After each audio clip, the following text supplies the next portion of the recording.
he looked at me and he said, and do you know what he said? He said, "Oh, hello, come in, take a seat, and welcome to the Tainted Tavern. Can I get you a drink?" Come into the Tainted Tavern, come sit a while for free. We talk about our musings and devices we've been using. Last night, me and the wife, we went out for the evening. We went to the cinema on a spur of the moment. Yesterday afternoon, I happened to be browsing online and I came across several reviews of Baz Luhrmann's new movie Epic, that is Elvis Presley in concert. And just out of impulse, because I am a bit of an Elvis fan, although I'm a different kind of Elvis fan after experiences in this movie last night, and I'll explain that now. So out of impulse, out of pure on impulse, I just ordered 2 tickets. I came down to my wife, I said, how are you feeling? Blah, blah, blah, blah, blah. I said, well, look, I need you to get dressed, we're going to the cinema. What? She said. I said, are we going to the cinema? And she said, what are we going to see? I said, surprise. Because I knew my wife, she's the same age as me, and we grew up in the same era, you know, and she kind of likes Elvis too. None of us are massive raging fans in the way I'm a fan of the Beatles, maybe. But we both like Elvis. And so the funny thing is, we were talking, and we used to go to the cinema regular, but we haven't been to the cinema for many years. Just fallen out of the habit, I suppose. And I mentioned that the last film we went to see in the cinema was The Invisible Woman, which was how I remembered it, but it wasn't. It was Baz Luhrmann's Elvis biopic, which was 2022, and my wife said to me, no, the last film we went to see was Elvis, which I thought was really weird, because we're going to see Elvis again. Anyway, we turns up at the cinema, my local cinema, the Odeon in Bridgend. And they've had a massive refurb since I was last there. Lovely, comfortable seats with trays that come across to hold your drinks and your nachos and your popcorn. And all I can say about Epic is, wow, what a movie. Basically, it's Elvis in concert, Elvis Presley in concert, EPIC, Epic. But the way that Luhrmann has put this film together is absolutely amazing. It's almost a new way of storytelling. It's not linear. It starts off with a kind of, say, the first 30 minutes is kind of Elvis in his own words. The entire film is told by Elvis in his own words, but it starts off with Elvis in his own words talking about his early days, you know, born as he described himself, white trash. Then his sudden burst into fame in the mid-50s, then that mass few years until he was drafted into the army, and then coming back out of the army and making a series of ever more dreadful films. Although that's not strictly true, because Elvis, there are a couple of Elvis films that still stand up today. I really like Jailhouse Rock. I really like King Creole. I've got a soft spot for both of the westerns he made, Charro and Flaming Star, but by and large most of the Elvis movies are trashy. I enjoyed them when I was a kid, you know. There was, during the summer holidays in school, BBC would often show an Elvis movie, and even the terrible ones then, like Speedway and Girls, Girls, Girls, Kissing Cousins, you know, I'd enjoy them, but I was a kid. Now watching those films is a bit of a strain. So that's the first 30 minutes of the film, but even in that, as I say, this is told in Elvis's own words, and Elvis even points out that these films pretty much became all the same, and they weren't satisfying for him artistically, which is, you know, a curious thing to hear Elvis say. The reason that Elvis can tell his own story is when Baz Luhrmann was working on the Elvis biopic, they went through masses of old footage and old tapes, and they found in total 45 hours of audio interviews with Elvis. And it's those 45 hours that are skillfully edited together to present this movie, to present Epic to the viewer. The restoration of the footage was done by Peter Jackson's team, the ones, of course, responsible for the recent Beatle Get Back mega thing. So basically that's it. Now, this is a new kind of storytelling, the way the director puts all this together, because once we've got over that first 30 minutes or so telling Elvis's story, we are into the main thrust of this film, which is the vehicle phone app. So yeah, we're into the Vegas years now, which is the main thrust of this movie. So to put it all into the timeline, Elvis has burst onto the scene. He's had his initial fame. He's made a couple of movies. He's gone into the army. He's come out of the army. He's released what maybe is one of his greatest albums. That is Elvis Is Back, which is definitely one of his more mature albums. Then he finds himself on the treadmill for most of the 60s, making dreadful movie after movie after movie.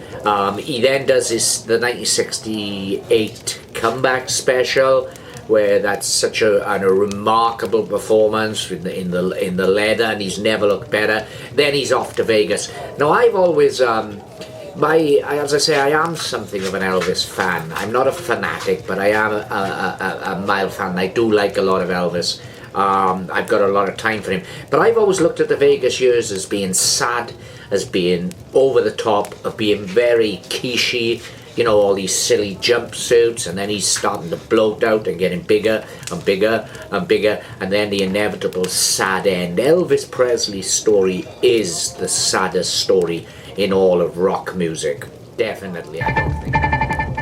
Good evening. Elvis Presley died today. He was 42. Apparently it was a heart attack. He was found at his home in Memphis, not breathing. His road manager tried to revive him. He failed. A hospital tried to revive him. It failed. His doctor pronounced him dead at 3 o'clock this afternoon. Definitely. I don't think that can be argued. But after watching this and seeing these Vegas performances on screen, I've reassessed my opinion of the Vegas years. That first few years of Elvis in Vegas was absolutely incredible. And in the cinema, when you're seeing these performances, brilliantly restored, it's almost like you're there. You get sucked into the movie. The storytelling of the movie is so effective that you get sucked into it. And after each song, I almost wanted to stand up in my seat, and clap. And I wasn't the only one. A few people in the cinema did start clapping. It was that immediate. It felt like you were there. It's an absolutely fantastic, stunning movie. And it has changed my opinion of the Vegas years, because I think that when Elvis first started doing his Vegas concerts in the early 70s, and perhaps as far up as 1973, 74 even, no one could touch him as a performer. No one could touch him as a performer. I'm a lifelong Beatles fan, okay? I love the Beatles over all else. I think the Beatles were the greatest musical force the world has ever known, but there's no way that someone like John Lennon, Paul McCartney, or George Harrison could get up on a stage and do what Elvis did there. But as a performer, as a crowd pleaser, no one could touch Elvis. And that's another thing, when you're watching these Vegas concerts in such clarity, and you're watching Elvis' performance, he's not the only one performing. He manages to suck the audience into his performance. They are performing as well. The band behind him, it's like you've got 3 or 4 separate performances going on, and Elvis is central to them all. You see him conducting the band. The band are not going... The band are obviously playing what they know what they've got to play, but they are not following the sheets. They are following Elvis. They don't take their eyes off Elvis. The guitarist, the drummer, the strings, they don't take their eye off Elvis, nor do the backing singers, because no one knows what he's going to do next. And Elvis gives his all. There's a scene towards the end of the movie where we've seen big chunks of these Vegas concerts, and Elvis leaves the stage. He goes into a lift, into an elevator, and he leans back against the far wall, and you see him, and you can see he is drained. He has given everything on that stage for that performance. And that's, let me just get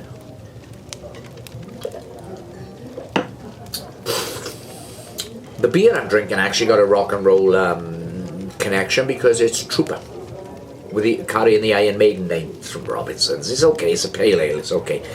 But yeah, the way the story's told, it's very, very clever, because it's told in Elvis's own words, and there's something immediate about it. So you go into your cinema, you take your seat, you've got your popcorn, you've got your nachos, you've got your Coke, or a Peroni, as my wife said. They've even got a bar down in the Odeon now.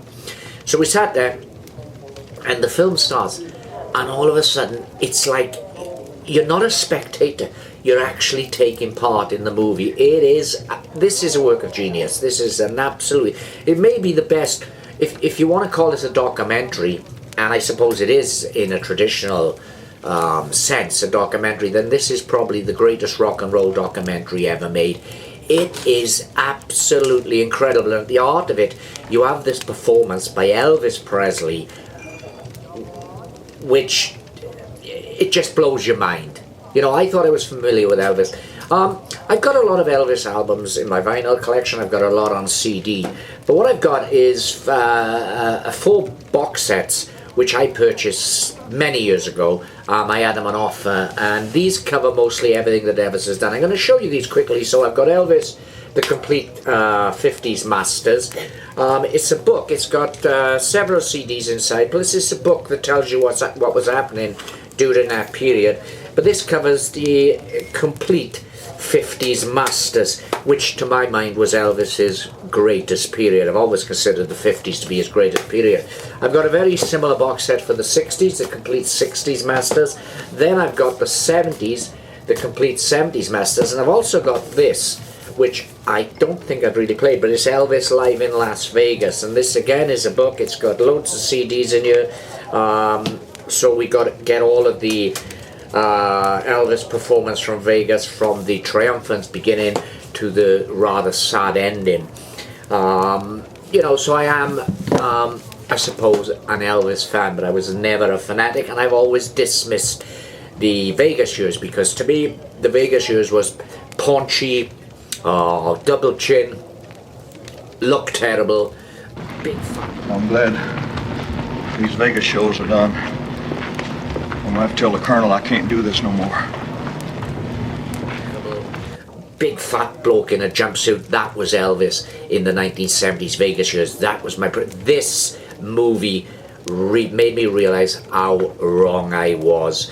When Elvis is on stage during those initial few years of the Vegas residency, he performs material and performs it as good as he'd ever performed before. When you see the early footage of Elvis on the Ed Sullivan Show, when he's filmed from the waist up, because it's incredible to think now his gyrating hips caused uproar, and people thought, oh my gosh, this is the end of society, it's going to bring about anarchy and rebellion.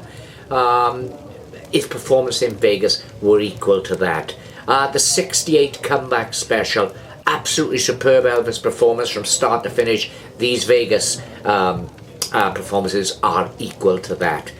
The biggest change in my attitude towards Elvis Presley this film gave me was a new appreciation of his Vegas years. Because, I mean, I can remember the day that Elvis died. That date is seared into my brain, August the 16th, 1977.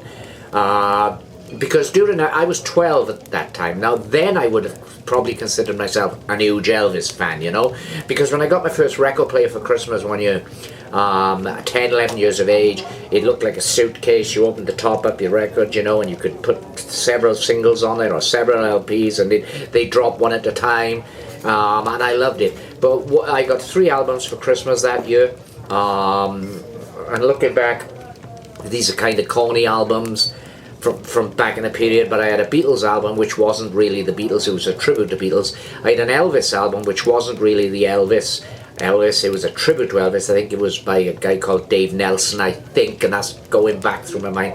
But I also had a real Elvis album, and that was Elvis's Christmas album.